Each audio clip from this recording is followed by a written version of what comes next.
आज सगळे उमेदवार इथं आलेत आणि तुमचा प्रचाराचा धूमधडाका पण सुरू आहे. कसा प्रतिसाद मिळतो?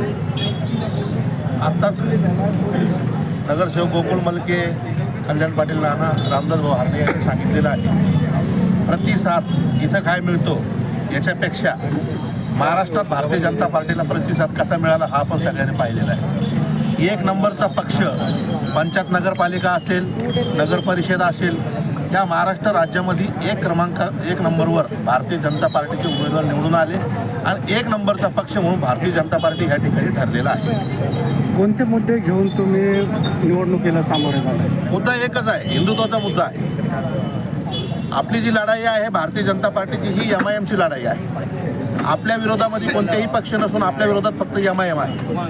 राहिला इथं विकासाचा मुद्दा, तर आपण सगळं पाहिलेलं आहे. पाण्याचा प्रश्न सुटलेला आहे. 2 दिवस आड 1 दिवस आड पाणी आपल्याला ताबडतोब मिळणार आहे. कचऱ्याचा प्रश्न सुटलेला आहे. स्मार्ट सिटीच्या माध्यमातून पूर्ण रोडचा प्रश्न सुटलेला आहे. आरोग्याचा प्रश्न या ठिकाणी सुटलेले आहे. आता प्रश्न राहिलेले नाही.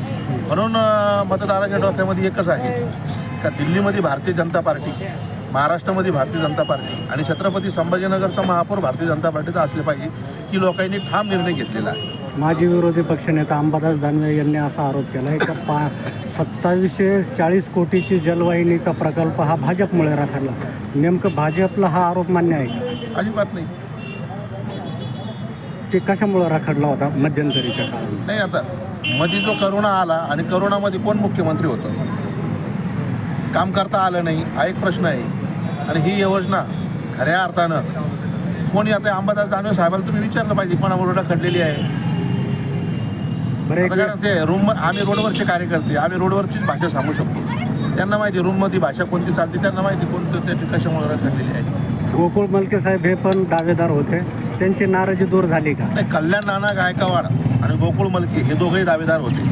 हे दोघंही भारतीय जनता पार्टीचे कार्यकर्ते आहेत, निष्ठावंत कार्यकर्ते आहेत. गोकुळ मलकेचं नारेगावमध्ये काम आहे, कल्याण नानाचं देखील काम आहे. आणि गोकुळ मलकेला भारतीय जनता पार्टीनं संधी दिलेली आहे. आणि गोकुळ मलके हा दुसरा तिसरा कोणी नसून भारतीय जनता पार्टीचा एकनिष्ठ कार्यकर्ता आहे. म्हणून भारतीय जनता पार्टीचा नगरसेवक नारेगाव प्रभाग क्रमांक 8मध्ये निवडून आला पाहिजे, ही गोकुळ मलकेची भूमिका होती. म्हणून गोकुळ मलकेनी मोठं मन करून भारतीय जनता पार्टीचं नेतृत्व स्वीकारलेलं आहे अगोदरपासून. आणि म्हणून इथं दुसरा माणूस निवडून येऊन भारतीय जनता पार्टीचा महापौर बसला पाहिजे, गावातला नगरसेवक भारतीय जनता पार्टीचा असला पाहिजे. म्हणून गोकुळ मलकेनं मोठं मन करून या ठिकाणी पार्टीचा फॉर्म वापस घेतलेला आहे.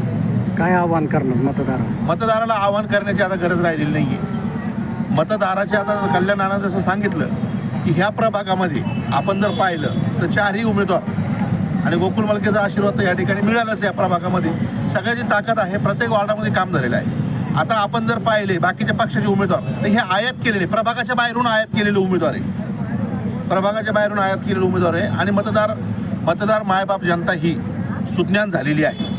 प्रत्येक मतदाराला या ठिकाणी कसं मतदान करायचं आणि कोणत्या पार्टीला करायचं याचं 100% पूर्ण ज्ञान आलेलं आहे.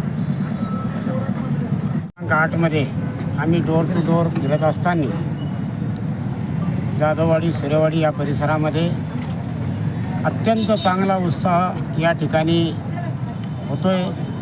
आणि आम्ही ज्यावेळेस लोकांमध्ये जातो, चर्चा करतो, तर लोकांचं एकच मत आहे, आम्ही बोलण्या अगोदर लोकच बोलतात. जर आता चुकून भारतीय जनता पार्टी सोडून जर मतदान केलं, इतर कोणालाही जर मतदान केलं तर ते MIMला केल्यासारखं होणार आहे, अशी लोकांची प्रतिक्रिया आहे. लोक म्हणतात उद्या जर हे उबाटा मामूवाले, हे बाकीचे उभे राहिले, काँग्रेसवाले, राष्ट्रवादीवाले, हे जर निवडून आले, हे सरळ सरळ या छत्रपती संभाजीनगर शहरात महापौर पदासाठी MIMला मदत करणारे. म्हणून हिंदू बांधवांमध्ये हीच प्रतिक्रिया आहे की आता भारतीय जनता पार्टीशिवाय पर्याय नाही. हिंदुत्वाचं सरकार जर या छत्रपती संभाजीनगरवर झेंडा फिरवायचा असेल, फडकवायचा असेल, तर भारतीय जनता पार्टीला आम्हाला मतदान करावं लागेल, अशा आमच्या माता भगिनी, या परिसरातले सर्व कार्यकर्ते, नागरिक या ठिकाणी बोलून दाखवतात.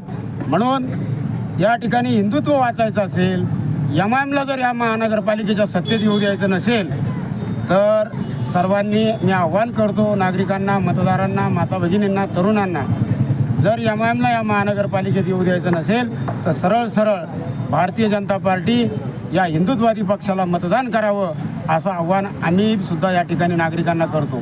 प्रश्न आम्ही आज डोर टू डोर फिरतोय. आज तुम्ही बघितलं, कधी नव्हे इतिहासामध्ये अख्ख्या राज्यामध्ये अनेक शहरात बिनविरोध भारतीय जनता पार्टीचे नगरसेवक निवडून आले आणि ती बी संख्या कमी नाही. काल रात्री मी ज्यावेळेस न्यूज बघत होतो, 25 नगरसेवक बिनविरोध भारतीय जनता पार्टीचे या राज्यात निवडून आले. लोकांचा प्रचंड उत्साह आहे. लोकांना वाटतं की आज देवेंद्रजीच्या नेतृत्वात, इथं साहेबांच्या नेतृत्वात, आमच्या भाजपच्या सर्व नेत्यांच्या नेतृत्वामध्ये या शहराला एक विकासाची दिशा देण्याचं काम भारतीय जनता पार्टीने केलं. मग ते समांतर जलवाहिनी असेल, स्वच्छतेचा प्रश्न असेल, अनेक रस्ते असतील, या सगळ्या मूलभूत गोष्टी ज्या आहे, आरोग्याचा प्रश्न असेल, शिक्षणाचा प्रश्न असेल, हे सगळे प्रश्न सोडवण्याची कुवत जर कोणात असेल तर ती भारतीय जनता पार्टीची. तिसरा मुद्दा असा आहे की केंद्रात सरकार भारतीय जनता पार्टीचं आहे, राज्यात सरकार भारतीय जनता पार्टीचं आहे. लोकांना वाटतं महानगरपालिकेत जर भारतीय जनता पार्टीचं सरकार आलं तर आपला विकास होईल, भरभरून निधी मिळेल. या माध्यमातून लोकच खुद मतदारच इंटरेस्टेड आहे की आज हिंदुत्ववादीच्या बाजूनी मतदान करण्यासाठी. आज भारतीय जनता पार्टीचे जे तुम्ही पूर्ण शहरामध्ये झंझावत बघत आहे आणि पूर्ण वार्डामध्ये तुम्ही भारतीय जनता पार्टीचा प्रचार बघत आहे.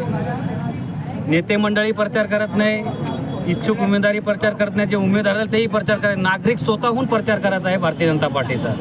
असा उत्सव आहे का ते लोक म्हणतात तुम्ही आमच्याकडे येऊच नका घराकडे, आम्ही 100% कमळाला मतदान करणार आहे, फक्त तुम्ही नियोजन करा आपल्याला महापौर कसा बसवता येणार छत्रपती संभाजीनगरमध्ये. तर आम्ही सर्वांनी, मी बी इच्छुक उमेदवार होतो, मी अपक्ष फॉर्म भरला होता, परंतु हिंदुत्वासाठी आपला महापौर बसावा आणि यासाठी आम्ही माघार घेऊन आणि भारतीय जनता पार्टी, मुळात आम्ही भारतीय जनता पार्टीचेच कार्यकर्ते आहे, मुळात आणि भारतीय जनता पार्टीचाच आम्ही महापौर शहरात करणार आहे. त्यासाठी आम्ही ही माघार घेऊन आम्ही भारतीय जनता पार्टीचं पुढं काम मोठ्या प्रमाणात करणार आहे. आणि मी तुम्हाला या माध्यमात सांगतो का प्रभाग क्रमांक 8मधला सगळ्यात जास्त लीडमध्ये आमचे 4 उमेदवार निवडून येणार आहे, मी तुम्हाला आश्वासन देतो. मध्यंतरी आपली नाराजी होती. नाही, माझी कोणत्याही प्रकारची नाराजी नाही. पक्ष हा जर गावापासून तर दिल्लीपर्यंत पक्ष हा आमचा भारतीय जनता पार्टी खूप मोठा पक्ष आहे. नाराजीचा काहीच भाग नसतो याच्यामध्ये, काहीच नाही. थोडीफार नाराजी कार्यकर्त्यामुळे आम्हाला थोडासा एक कदम पुढे जावं लागतो. कार्यकर्त्यांना खुश करण्यासाठी आम्हाला पुढे जावं लागतं. कार्यकर्ते नाराजी अंगावर येऊ नये त्यासाठी आम्ही थोड्याशा गोष्टी हे करतात. पण भारतीय जनता पार्टी सोडून आम्ही कोणत्याही प्रकारचं काम करणार नाही. भारतीय जनता पार्टी 100% आम्ही सोबत आहे. आमच्या मनामध्ये भारतीय जनता पार्टी आहे, त्याच्यामुळे आम्हाला काही नाराजी विरोधी काही पण नाही. कार्यकर्त्यांना काय आव्हान करतात? कार्यकर्त्यांना हेच आव्हान करणार आहे का भारतीय जनता पार्टीचे 4 उमेदवार, कोणत्याही उमेदवारांना फक्त आपल्याला कमळाला बघायचं आहे आणि 4 बटन कमळाला दाबून आपल्याला जास्त मतानं 4 उमेदवाराला निवडून द्यायचं आहे. आपल्याला युती तोडायचं कारण काय? युती तोडाचं कार्यक्रम हे पक्षसृष्टीला माहिती आहे, आम्हाला काय माहिती. आम्ही प्रभागाचे कार्यकर्ते आहे, गावाचे कार्यकर्ते आहे, वार्डाचे नेते आहे. आम्ही आता पक्षसृष्टीचा निर्णय होता, त्यांनी जो निर्णय दिला आम्ही ते निर्णय घेऊन जनतेसमोर जात आहे.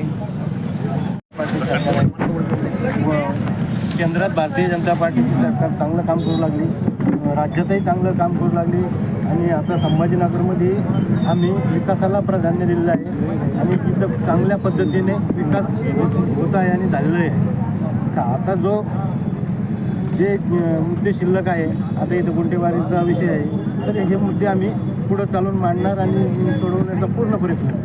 तुम्ही डोर टू डोर प्रचार करताय, काय प्रतिसाद आहे नागरिकांना? आम्ही डोर टू डोर प्रचार करतोय. अत्यंत उत्स्फूर्त असा भारतीय जनता पार्टीला प्रतिसाद आहे. पूर्वी इथे शिवसेनेला वाढ सुचलेला होता. जे विकास कामं झालेलं नाही आहे त्या बाबतीत लोक आम्हाला सांगतात, ते आम्ही पूर्ण करण्याचा प्रयत्न